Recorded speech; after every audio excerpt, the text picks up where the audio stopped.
Hi, my name is Jacob, and I'm a 22-year-old video editor, but in this video, I'll be teaching you some art. Well, mainly going to cover another art commission that I got of another full-body character art piece from the same person that commissioned me for the last video. Thank you, Rose. I love you. Mwah. This time around, I tried to pose for myself again, but couldn't get it to look right. You know, feminine and all. After all, I'm a big, strong man. Show you a good time, sir. Luckily, this pose of like a girl half kind of leaning on a wall is quite popular on Pinterest. You'll find plenty of dynamic angles when a character is interacting with environment. As a tip, I actually recommend drawing your characters interacting with their environment because it's good practice for dynamic poses that feel a little bit more natural. After all, people, when they exist, and animals or whatever it is you're drawing, subjects tend to exist not in an empty white void, but in the world. And so drawing characters interacting with world can help you show their personality or do a little bit more storytelling. If they're leaning on a wall based on how they're leaning on the wall, their posture, where they're looking, or when they're sitting, how they're sitting, or if they're reaching out, how they reach out, and so on. Draw characters doing stuff because that's what we do all the time. Do stuff. This time around, I did keep it on the simpler side, seeing as Rose specifically requested a more pin-uppy pose, if you know what I mean. Half leaning on the wall, one leg holding the weight, posture up, confident, relaxed shoulders, looking at the camera. Cool vibes emanating. After Rose greenlit her preferred sketch, I made it bigger to fit the canvas, and then, because you blow it up, it ends up blurry. So I sketched it over again because it was a little blurry. And I did clean it up in that sense. But I didn't exactly do line art per se. I usually omit line art because I have far too shaky hands to make decent line art. And I started trying to be more precise with my sketch because it gives me an easier time with distributing the details better around the piece. However, in this case, I did end up actually adding more details after already starting to color. Usually, as a tip, it's much easier to iterate horizontally when you haven't gone so far vertically yet. In artist talk, that means making your changes and details or whatever earlier in the process is better because it's easier to change rather than later when you've gone more in depth, as in when you've done base colors and shading and then rendering and then even lighting. It's harder to add stuff then. But yes, I am aware that some people completely ignore this and just add jewelry, belts or whatever, more details on an already fully rendered piece. Bruh. I'm guilty of it too sometimes, but still. Next, base colors. Rose gave me the color palette this time around, which made it easier.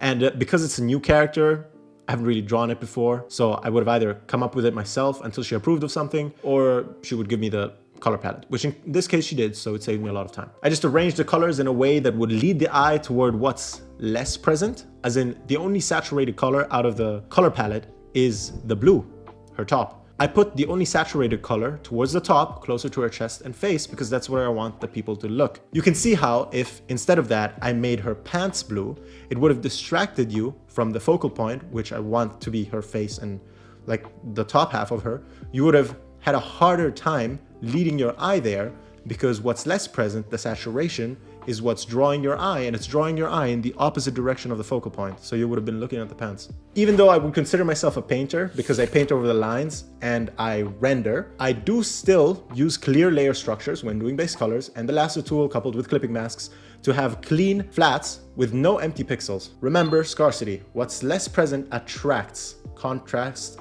attracts the eye. Hence, in this case, where there's less saturation, I want the little saturation there is to be where I want the focal point to be. Next is shading. This time around, I did remember to work more from dark to light because there tends to be less amount of lighter values in pieces. So you working big to small already leads into this, First darks and then you work towards the lights because there's less light present, usually. Otherwise, do the opposite.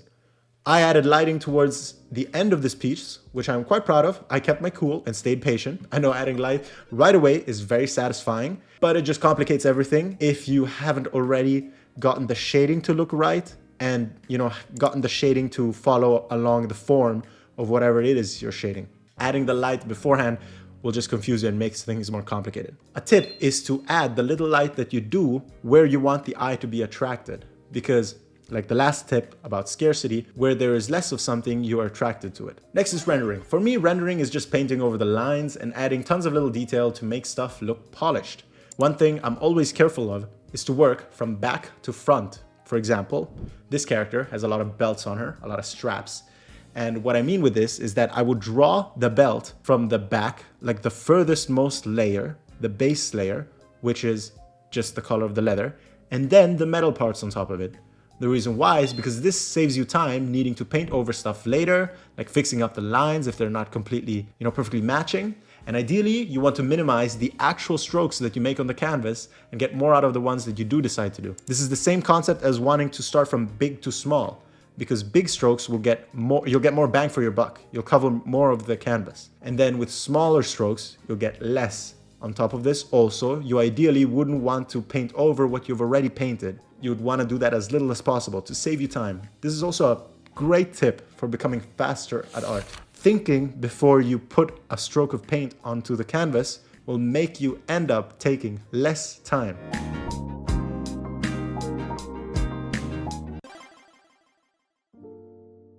This includes dust particles. Now let me tell you how I do dust particles. I do the dust particle flats.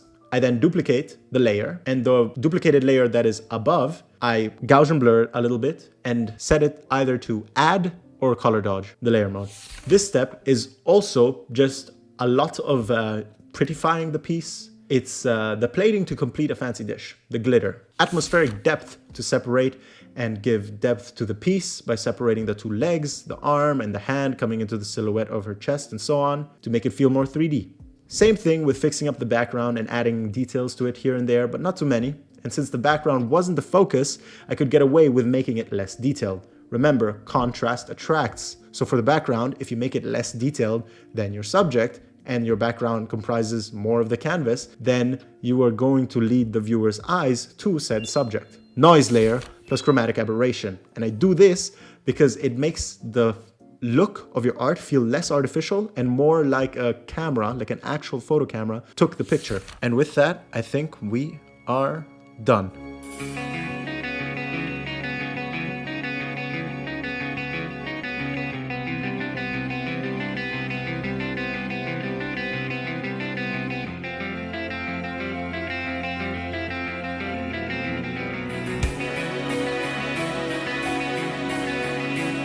Just like I say in the title of the video, I did indeed sprinkle in some tips here and there, some art tips. And for convenience sake, I'm going to compile them here on screen so that you can screenshot them if you want to save them for later or whatever. I don't know if these are intermediate, advanced, or beginner art tips. They're just tips I think are useful. And I think even if you already knew them, it's good to be reminded of them sometimes. And hopefully there are some that you didn't know before. And thus concludes this commission walkthrough featuring some art tips. If you'd like to commission me, I have a commission sheet linked in the description, and it also has my Discord handle on it, so you can message me. Anyway, love you, Rose, and love you too for watching the video. See you in the next one. Bye-bye!